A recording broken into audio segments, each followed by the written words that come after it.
Assalamualaikum to all my students. Welcome to online Urdu literature class. I hope you all well. Today we read unit B मक्खी. आज हम कौन chapter पढ़ेंगे? B मक्खी. B मक्खी किसे कहते हैं? तो शहद की मक्खी होती है, उसे क्या कहते हैं? बी मक्खी. अब देखें, मेरे साथ आप पढ़ते जाएंगे. मैं मक्खी हूँ, मैं मक्खी हूँ, मैं शहद की मक्खी हूँ. इंग्लिश में मेरा नाम बी है. मैं गंदी मक्खी नहीं हूँ, उसे सिर्फ मक्खी कहते हैं. वो गंदी जगह पर बैठती है, मैं फूलों पर बैठती हूँ. मैं फूलों का रस चूसती हूँ, फूलों के रस से शहद बनाती हूँ. शहद एक अच्छी ग़िज़ा है. शहद में अल्लाह ने शिफा रखी है. लोग शौक़ से शहद खाते हैं. आप देखिए कौन है? मक्खी. इसने क्या बोला? मैं मक्खी हूँ, मैं शहद की मक्खी हूँ. इंग्लिश में मेरा नाम बी है. बी किसे कहते हैं? देखो बी है लिखते हैं, बी डबल ई बी. शहद की मक्खी क्या कहते हैं इंग्लिश में? बी. वो क्या कह रही है? मैं मक्खी हूँ, मैं शहद की मक्खी हूँ. शहद की मक्खी और गंदी मक्खी दोनों अलग अलग तरह की होती हैं. जो गंदी मक्खी होती है वो कैसी होती है? वो ब्लैकिश कलर की होती है, ब्लैक और ग्रे कलर में होती है ना. और वो कहाँ बैठती है? गंदी मक्खी कहाँ बैठती है? गंदी जगहों पे बैठती है, गंदे पानी में बैठती है. और गंदे पानी में बैठने के बाद जब वो बिल्कुल साफ जगह पे आके बैठती है, फलों पे सब्जियों पे आके बैठती है, हमारे घर में एंटर हो जाती है, तो क्या होता है? इससे वायरस फैल जाते हैं. क्योंकि वो एकदम वो पॉल्यूशन से उठ के आती है, वो गंदी जगहों से आती है, गंदी जगहों पे गंदगी होती है, तो उससे क्या होता है? गंदी मक्खी से बीमारियां फैलती हैं. क्या करिए? गंदी मक्खी को क्या कहते हैं? सिर्फ मक्खी कहते हैं. गंदी मक्खी को क्या कहते हैं? सिर्फ मक्खी कहते हैं, क्योंकि वो गंदी जगहों में बैठती है. और शहद की मक्खी कहाँ बैठती है? फूलों पर बैठती है. कहाँ बैठती है? फूलों पर बैठती है. वो क्या करती है? फूलों का रस चूसती है. जो फूल होते हैं, जो उनका रस होता है, वो उन्हें चूसती है. वो रस से क्या बनाती है? वो उस रस से, फूलों के रस से क्या बनाती है? शहद बनाती है. क्या बनाती है? शहद बनाती है. शहद एक अच्छी ग़िज़ा है. शहद में अल्लाह ने शिफा रखी है. लोग शौक़ से शहद खाते हैं. शहद में क्या रखी है? अल्लाह ने शिफा रखी है. आपने देखा होगा अक्सर लोग दूध में शहद डाल के पीते हैं, खांसी के लिए शहद खाते हैं, छोटे मोटे टोटे करते रहते हैं लोग, वो अक्सर शहद खा रहे होते हैं. शहद अल्लाह ने कुदरती तौर पे शिफा रखी है, जिससे अक्सर लोग छोटी बीमारियाँ जो होती हैं वो ठीक भी हो जाती हैं. या अक्सर लोग ज़ख्मों पर भी शहद लगा देते हैं, उससे वो ज़ख्म भी कुछ दिन में ठीक हो जाते हैं. सेकंड पैराग्राफ होगा, मैं हर वक्त काम करती रहती हूँ. मेरा काम है उड़कर जाना, फूलों का रस चूसना, रस लाकर छत्ते में भरना. आपने हमारा छत्ता देखा है? नहीं देखा? मैं बताती हूँ. हमारा छत्ता मोम का होता है. हम सब मक्खियाँ मिलकर काम करती हैं. मोम भी हम खुद बनाती हैं. अब ये क्या है? Second paragraph. बी मक्खी क्या कह रही है? मैं हर काम वक्त पे करती हूँ. मेरा काम है उड़कर जाना, फूलों का रस चूसना, रस लाकर छत्ते में भरना. बी मक्खी का काम क्या है? वो सुबह सुबह अपने काम पर निकल जाती है. जिस तरह नॉर्मल लोग निकल जाते हैं, सुबह सुबह निकल जाते हैं ना, इस तरह बी मक्खी क्या करती है? वो सुबह सुबह अपने काम पे निकल जाती है. उसका काम क्या है? जाके फूलों पर बैठना, फूलों का रस चूसना, और रस लाके कहाँ भरना? छत्ते में भरना. छत्ता किस टाइप का होता है? छत्ता किससे बनता है? मोम से बनता है. मोम किसे कहते हैं? वैक्स. वैक्स किस, ये क्या होती है? वैक्स. आपने देखी है ना मोम, जिससे कैंडल्स वगैरह बनती हैं. कैंडल जल रही होती है ना, आपने देखा जल रही होती है, उसका जो वैक्स होती है, उसका मोम होता है, वो पिघल रहा होता है, पिघल पिघल गिर रहा होता है. लेकिन ये बहुत जल्दी जम जाता है. ये जितनी जल्दी मेल्ट होता है उतनी जल्दी ये जम भी जाता है. कैसे? आपने देखा होगा कैंडल्स में, जब कैंडल को आप जलाते हैं तो थोड़ी देर में उसका मोम निकलने लग जाता है नीचे नीचे. जब वो मेल्ट हो रहा होता है, बीच में वो जमता जाता है, वो बहुत जल्दी जमता जाता है. शहद की मक्खी का छत्ता किससे बनता है? मोम से बनता है. वहाँ क्या सारी मक्खियाँ मिलकर काम करती हैं। मोम भी हम खुद बनाती हैं, मक्खियाँ मोम भी खुद से बनाती हैं। छत्ता भी हम खुद बनाती हैं। छत्ते में बहुत से खाने होते हैं, इन्हीं खानों में हमारे बच्चे पलते हैं। जिस तरह एक बॉक्स होता है जिसमें बहुत से छोटे छोटे बॉक्सेस होते हैं, इसी तरह उनका छत्ता जो होता है कुछ इस तरीके का होता है। उसमें अलग अलग तरह के बॉक्सेस बने हुए होते हैं। देखें, इस तरह के बॉक्सेस बने हुए होते हैं। आपने देखा होगा पिक्चर वगैरह में, यहाँ देखें पिक्चर भी आपको शो हो रही है, लेकिन यहाँ सही से बॉक्सेस वाजे नहीं है। इस तरह के बॉक्सेस बने हुए होते हैं उनके छत्ते में। और बॉक्सेस किससे बनते हैं? मोम से बने हुए होते हैं। जिस तरह एक इंसान अपना घर डिज़ाइन करता है, मजबूत घर बनाते हैं, इसी तरह मक्खियाँ अपना घर बनाती हैं, अपना छत्ता बनाती हैं। किससे? मोम से बनाती हैं। जिस तरह हमारा घर सीमेंट, ईंटों, पत्थरों से बनता है, बड़े से मिलकर सबसे बनता है, इसी तरह उनका घर किससे बनता है? मोम से बनता है। उसी छत्ते में उनके बच्चे पलते हैं। जिस तरह हम अपने घर में रहते हैं, इसी तरह छत्ते में मक्खियों के बच्चे रहते हैं, वो उन्हीं में पलते हैं। फिर हम इन खानों में शहद भर देती हैं। ये शहद हमारी ग़िज़ा है, हमारे बच्चे भी शहद पर पलते हैं। हम अपने छत्ते की हिफाजत करती हैं। कोई हमारे छत्ते के पास आए तो उसे हम डंक मारती है। हमारे डंक में जहर है। डंक के जहर से आदमी को बुखार भी हो जाता है। अगर हम छत्ते की हिफाजत ना करें तो शहद बन ही ना सके। अपने घर की हिफाजत करना सबका फ़र्ज़ है। अभी हम यहीं पे स्टॉप करेंगे, पहले समझेंगे, उसके बाद आगे पढ़ेंगे। ठीक, क्या कह रही है? शहद की मक्खियाँ अपने बारे में बता रही है। वो क्या कहते हैं? उन्हीं खानों में उनके बच्चे पलते हैं। जिस तरह हम अपने घर में रहते हैं, अपने घर में हमारे बच्चे पलते हैं, इसी तरह शहद की मक्खी के बच्चे कहाँ पलते हैं? छत्ते में। छत्ता उनका घर होता है। क्या करिए, हम इन खानों में शहद भरती है। जो उसके बॉक्सेस होते हैं ना, जो उनके छत्ते में बॉक्सेस बने हुए होते हैं इस तरह के, वो उन्हीं में क्या भर देती हैं? शहद भर देती हैं। शहद क्या होती है? उनकी ग़िज़ा। ये शहद हमारी ग़िज़ा है, ये उनकी ग़िज़ा भी यही होती है। वो शहद को खाती भी हैं और उन्हीं से बढ़ती हैं।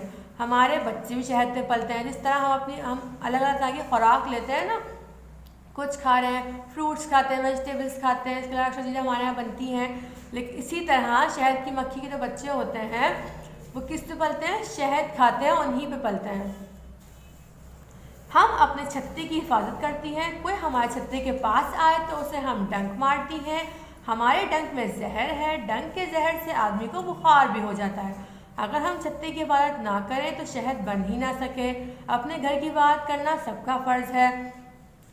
वो क्या कह रही है कि छत्ते की हिफाजत वो खुद करते हैं। जिस तरह एक इंसान अपने घर की हिफाजत करता है, इसी तरह शहद की मक्खियाँ छत्ते की हिफाजत खुद करते हैं। क्यों? क्योंकि वो उनका घर होता है। अब वो छत्ते की हिफाजत कैसे करती हैं? डंक मार के। आपने देखा होगा ना, शहद की मक्खी छत्ते के पास कोई इंसान वैसे जा ही नहीं सकता, क्योंकि उसे डर होता है कि वो अटैक कर देती हैं। शहद की मक्खी क्या करती हैं? अटैक कर देती हैं उस इंसान पे जो उनके छत्ते के पास आता है। उन्हें ये लगता है ना भाई कि वहाँ शहद ले जाएगा। अगर उन छत्ते की बात नहीं करेंगी तो उनका शहद बन ही नहीं सकेगा। वो अपने छत्ते की बात किस तरह करते हैं? उनके मुंह के आगे एक खास किस्म का डंक होता है। क्या होता है? देखो, जिस तरह देखो ये बना हुआ है, शहद की मक्खी बनी हुई है ना आपके पास, यहाँ पे देखिए उसके 2 डंक बने हुए हैं। ये इन डंक में क्या होता है? उसके जहर होता है।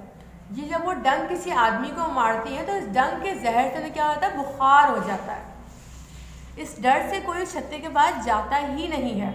जो शहद निकालते हैं वो भी ख़ास किस्म के आदमी होते हैं, ख़ास किस्म की प्रिकॉशंस करके वो जाते हैं, पूरी प्रोटेक्शन करके अपने आप पर, फिर जाके वो शहद निकालते हैं, ताकि अगर उन पर शहद की मक्खियाँ अटैक भी करें तो उन पर असर ना हो। ये डंक वो जब इंसान को मारती है तो इस डंक के जहर से इंसान को क्या होता है? बुखार हो जाता है। अगर वो फिर शहद की बात नहीं करेंगी और हर साल को उनका शहद ले जाएगा तो उनका शहद बन ही सकेगा। इसलिए वो डंक मार के क्या करती हैं? अपने छत्ते की हिफाजत करती हैं ताकि शहद बन सके। अपने घर की बात करना सबका फ़र्ज़ था। एक नॉर्मल इंसान अपने घर की बात करता है, इसी तरह हर जानवर अपने घर की बात करता है। शहद की मक्खी अपने घर की बात करती है। अब नेक्स्ट पैराग्राफ पे आएंगे। हमारी एक मलिका है। ये मलिका मक्खी हम सब की माँ है। हम अपनी माँ मलिका मक्खी की खिदमत करती हैं। हम उसका हुक्म मानती हैं। माँ की खिदमत करना अच्छा काम है। माँ का हुक्म मानना अच्छा काम है। हम मिलजुल कर काम करती हैं। हम दिन रात काम में लगी रहती हैं। सब लोग हमारे इत्तेफाक और हमारी मेहनत की तारीफ़ करते हैं। अगर ये हमारी एक मलिका है, ये मलिका मक्खी हम सबकी माँ है। जिस तरह हमारी मदर होती है हमारे घर पे, हम उनका कहना मानते हैं, उनकी खिदमत करते हैं, इसी तरह मक्खियों की एक मलिका होती है, शहद की मक्खियों की एक मलिका होती है, जिसे वो क्या कहते हैं, मलिका मक्खी। क्या कहते हैं उन्हें? मलिका मक्खी। सब वहाँ पे जो शहद के जो छत्ता होता है, वहाँ पे मलिका मक्खी सब उनके ऑर्डर्स फॉलो करते हैं, मलिका मक्खी के ऑर्डर्स फॉलो करते हैं, उसकी बात मानते हैं और उसकी खिदमत करते हैं, क्योंकि वो उनकी माँ होती है। जिस तरह हम अपनी मदर का हुक्म मानते हैं, उनकी बात मानते हैं, उनकी खिदमत करते हैं, और हमारे घरों में अपनी हमारी माँ का हुक्म चलता है, इसी तरीके से उनके छत्ते भी क्या होता है, मलिका मक्खी का हुक्म चलता है। सब उनका हुक्म मानते हैं।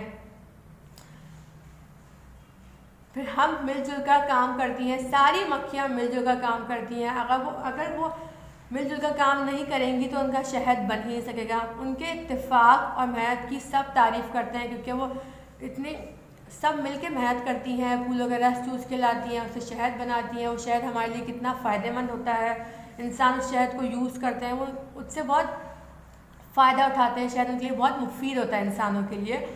और वो कौन बनाता है? वो इतनी मेहनत से मक्खियाँ तैयार करती हैं शहद, फिर इंसान जो है उस शहद से लेकर फ़ायदा उठाते हैं। बहुत सी बीमारियाँ भी उससे दूर चली जाती हैं। अगर वो इत्तेफाक से मिलकर काम ना करें, मिलजुल कर, तो शहद बन ही नहीं सकेगा, क्योंकि अगर एक दो मक्खियाँ काम करेंगी तो बन ही नहीं सकेगा। बहुत सारी मक्खियाँ जो एक जान होकर काम करती हैं ना, तब जाके वो शहद बनता है।